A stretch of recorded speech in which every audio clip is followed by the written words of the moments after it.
वैशाली की जनसभा में इशारों में चिराग पासवान ने उन सारे सवालों का जवाब दे दिया है जो अक्सर लोग पूछते हैं कि क्या चिराग पासवान महागठबंधन में भी जा सकते हैं या एनडीए में ही रहेंगे। आइए सुनते हैं उनका पूरा भाषण जो उन्होंने वैशाली के विशाल जनसभा को संबोधित करते हुए कहा और क्या कुछ कहा, आइए सुनाते हैं। आम चुनाव को लेकर सरगर्मियां एकदम बढ़ी हुई है। गठबंधन को लेकर, प्रत्याशियों को लेकर तमाम तरीके की बातें प्रमुखता से सुर्खियां बनी हुई है। आज यहाँ पर हमारे मीडिया के भी कई साथी मौजूद हैं और जो लंबे समय से इस बात का कयास लगा रहे हैं कि चिराग पासवान लोक जनशक्ति पार्टी रामविलास किसके साथ गठबंधन करेगी।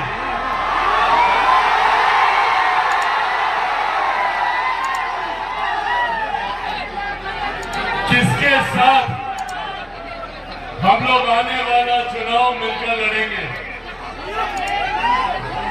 मीडिया के तमाम मेरे साथी लगातार इस बात का कयास लगा रहे हैं, तो मैंने सोचा कि आज अपने संबोधन की शुरुआत इसी बात से करते हैं।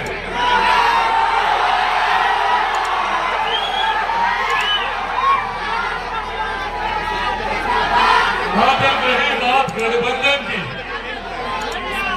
तो इस बात को मैं स्पष्ट कर दूं कि चिराग पासवान का गठबंधन, चिराग पासवान का तालमेल सिर्फ और सिर्फ बिहार की जनता के साथ है।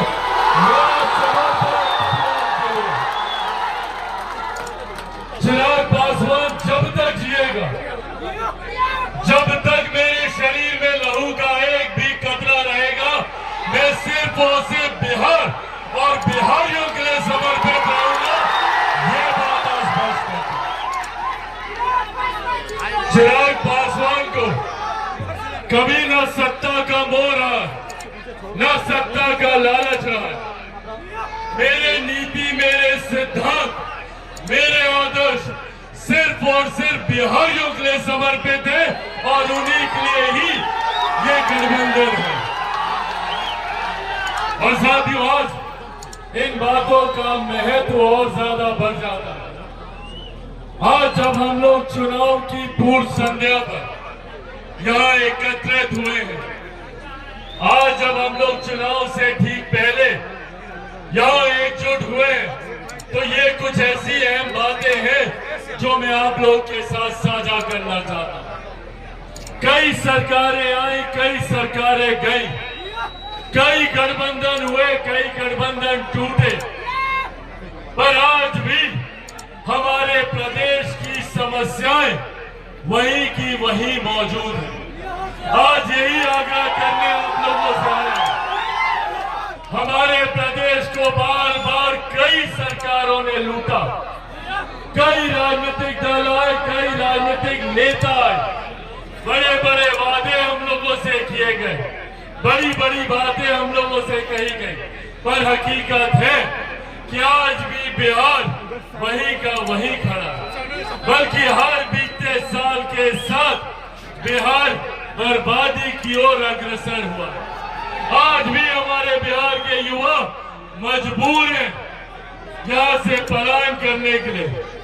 आज भी हमारे बिहार के लोग दूसरे राज्यों में जाते हैं, शिक्षा के लिए, रोजगार के लिए, स्वास्थ्य सेवाओं के लिए।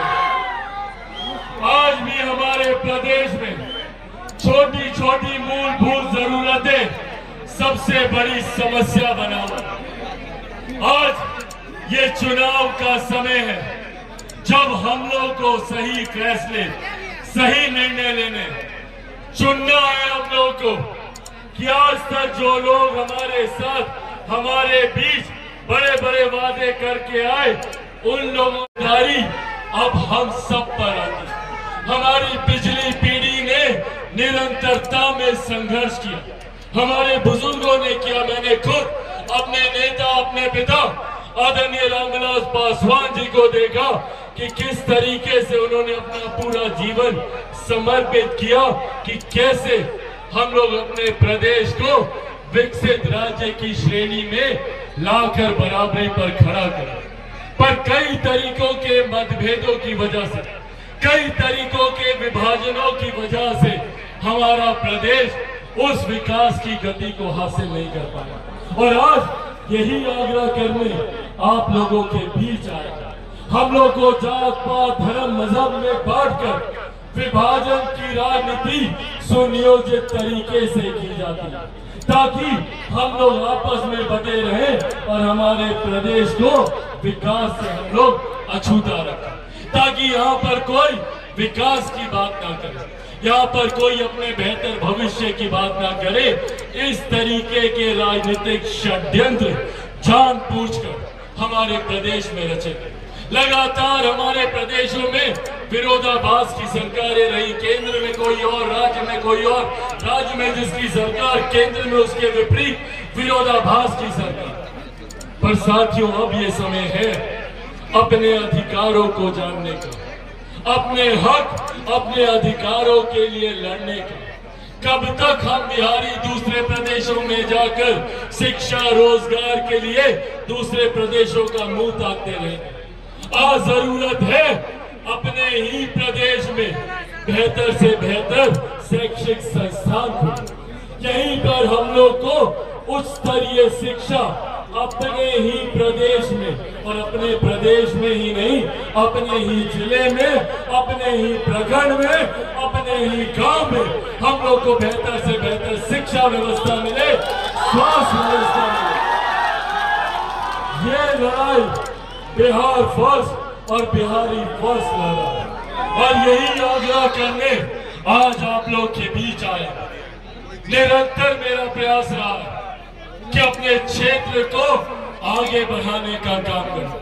मुझे पिछले 10 साल से सौभाग्य मिला जमुई लोकसभा का प्रतिनिधित्व करने का।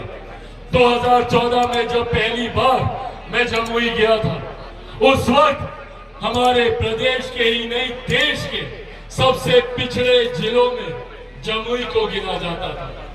नीति आयोग की रिपोर्ट में 99 पायदान पर जमुई था। मैंने अपने पहले कार्यकाल में जमुई को 99 पायदान से 9वें पायदान पर लाकर खड़ा करने का मैंने काम किया।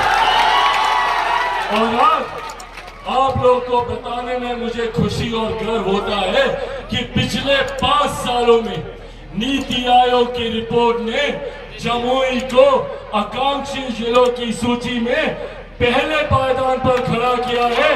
ये बिहार फर्स्ट और बिहारी फर्स्ट का योगदान है। ये बिहार फर्स्ट और बिहारी फर्स्ट की सोच है। साथियों, अगर इन 10 सालों में जमुई को 99 पायदान से पहले पायदान पर लाया जा सकता है, तो हमारे प्रदेश को देश में हम लोग पहला राज्य क्यों नहीं बना सकते? बिहार को फर्स्ट और बिहारियों को फर्स्ट क्यों नहीं बना सकते? पर इसके लिए जरूरत है हमें एकजुट होने की। इसके लिए जरूरत है हमें एकत्रित होने की।